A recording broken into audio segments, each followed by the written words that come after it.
Hello guys, and welcome to basically my Rant video, the first one of this year. Alright, so it's been a while since I've done a Rant video on this topic.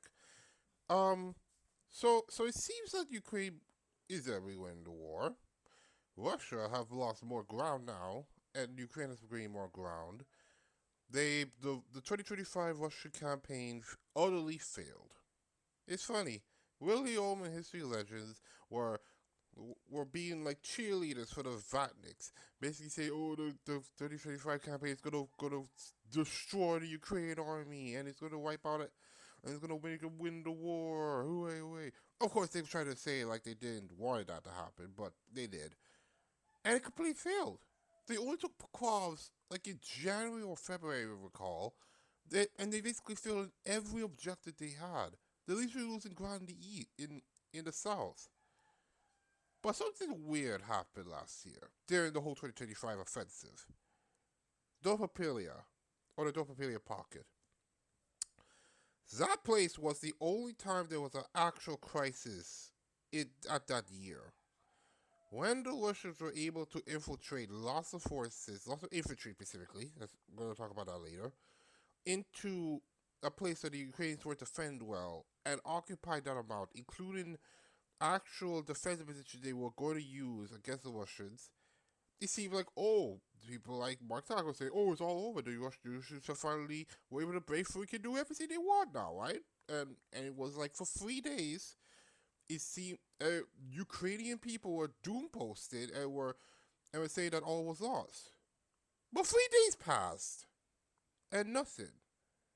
Like 3 days, the Russians just stayed there and couldn't, it didn't move at all. And you think they would be filled with as many tanks, BMB, BTRs, or whatever they can as possible to fill up that gap and then push through like you would have seen in the battle operations. But there was nothing there. And then 3 days passed, the Ukrainians cut off the pocket, and and the Russians are then surrounded and destroyed in a month. And then the whole thing fell apart. And the rest of the year carried on, and they utterly failed in all their objectives and basically gained 0.1% of Ukrainian territory. Well, less now because of this year. And don't appeal your pocket thing always in the back of my mind. It was odd when you think about it. Because there are someone I watched that was very good called Scruffy Tales, you should watch him. He talks about how the biggest thing that the Russians are trying to do now is something called deep battle, like they attack everywhere and stuff. But I looked up deep battle. One aspect of deep battle is that it's supposed to have not just units attacking, but also exploitation units, specifically armored units, so that when a breakthrough happens, they're quickly sent into that place to exploit it. And they also have lots of these units too behind the lines, so that when the exploitation happens, they call them in and do that. Even with the Russian system the Soviets had. And considering that the Russians were doing something similar, even in 2022 and 23, where was the armor? That's the thing about it. Like, you say, oh, but they still have armor. But, again, where are the overwhelming amounts of armor they should Like, the thing is that because you may say, oh, but they can't risk them, like they're going to be destroying patrol. But here's the thing: if that difficulty thing was going to be the best thing they ever could have had, where were the tanks to exploit it? This was the very thing deep battle is supposed to do, considering that those stupid water generals, literally follow deep battle apparently. And if that is the case, where was the armor to support the Russian infantry that you can't expect? It's basically the same problem of Operation Market Garden.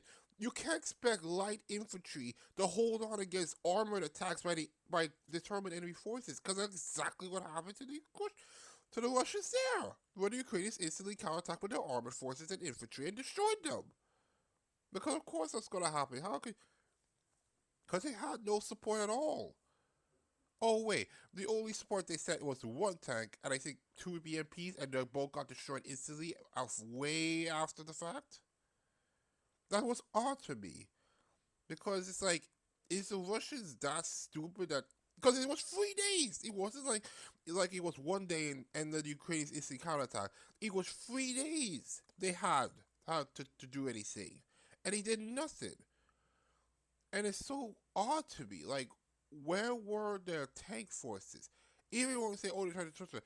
Again, if they saw that, why didn't they try quickly to gather as many tanks and armor they have left as possible and send it to that place? And I saw it cross my mind. Avdiika destroyed the Russian army. Specifically, the Russian army that could have tried anything Soviet like. Let me explain. Again, in deep battle operations that the Soviets made, it's like a bigger wide scale version of Blitzkrieg. Specifically, a unit punches through, armor comes in because they're faster than infantry, exploited, create chaos behind the lines, and give a corridor so that the infantry could go in and take over the land.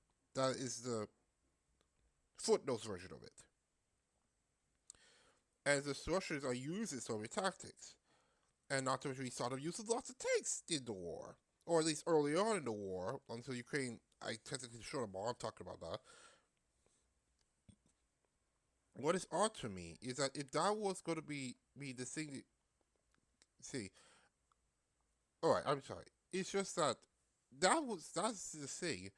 So when they didn't have any armor or anything to help support those men in the pocket, it weirded me out. Like they didn't even send even 10 tanks there, because that's the thing about it. You need to for deep battle to work, for a breakthrough to even happen. You need soldiers to exploit it and fast. That is the point in a war. If you want to take the ground, history in modern war, by the way, you would need soldiers to easily push through for the passive soldiers and exploit it. And there was none of that in that. There was none of that. They just the Russian soldiers were just stuck there. They got little to no reinforcements, and then they got instantly cut off and destroyed. And I keep saying, and is that the Avdiika destroyed the Russian army, or specifically the Russian armored forces. Think about it. Not only were they destroyed much of their armor early 2022 and 2023, and then they did a huge armored charge against Avdiivka for months on end, destroying thousands of tanks, armored vehicles, BTRs. They lost so much tanks. And on top of that, the Kursk thing, where the Ukrainians destroyed lots of Russian armor as well, to the point where the Russians have to reduce themselves to using pipes to even do anything against Ukrainians. So now when 2025 comes around, and Ukrainians were all and dooming and stuff, and the Russian commentators were all jubilant, saying that 2025 was going to be the time that the Russians going to finally win the war, and there was their chance to actually do anything in the front line, and nothing. It turns to be nothing. Petrov still held. The line was restored, and they got less than 0.1% of the land. And I think that reinforced my feeling that Ukraine's going to win the war. You're going to do it like North Vietnam. They're going to fight until Russia is unable to continue the war anymore, and it's going to force to a peace they don't want, and Ukraine may take Pakistan eventually. Because Russia can't do this anymore. They lost too many tanks. This is why their tank attacks are so rare. It's not just because of the drone threat, it's because they don't even have the tanks to do it. I literally linked a video of Cobra Cabal basically explaining that the T-80 tank is extinct, or at least it's near non-existent. There's very few of them left. Like they burned out their most of their tanks in such a rapid rate that there is no way for them to actively fight against NATO anymore. They can't fight against NATO. They lost so much tanks now. So when they have an opportunity to actually break through, now they can't. They don't have armor Because armor is required for such a breakthrough to happen. The infantry can only do so much. And look what happened. And now the Russians lost another thing. The communications. They always said communications. And now you're seeing them, their advancement slow down to a pace. They lost ground. They lost lots of ground in Zaporizhia. Then they got pushed back to Zaporizhia. They even lost ground. So, and some of them were trying to push for Volchansk. Got pushed back there too. Got pushed back in Kupiansk. Kupiansk is not going to fight for that place for next year. Basically destroying all their plans for 2026. And the war's going to be worse for them since they have garbage communications. Garbage communications and internet. That's why they were so to get started that they literally compromised their own positions. Guys, I'm going to make a video about William and history legends soon. In fact, very soon, possibly the week after. But this is the reason why I don't understand history legend William. Why do they keep praising a place like Russia when they basically have to, when they can't even have an armored force anymore? And the thing is, again, if they will, you can't do the warfare that Russia wants to do is not. They're not good at it anymore. The Soviets were. The Soviets had millions upon millions upon millions upon millions of soldiers, had thousands upon thousands upon thousands of armored vehicles, and no matter how many you destroyed, they had 20 more on the way to go against them. They don't have that no more. They're now army, a ragtag army that uses bicycles, golf carts, and donkeys because they lost so much armor.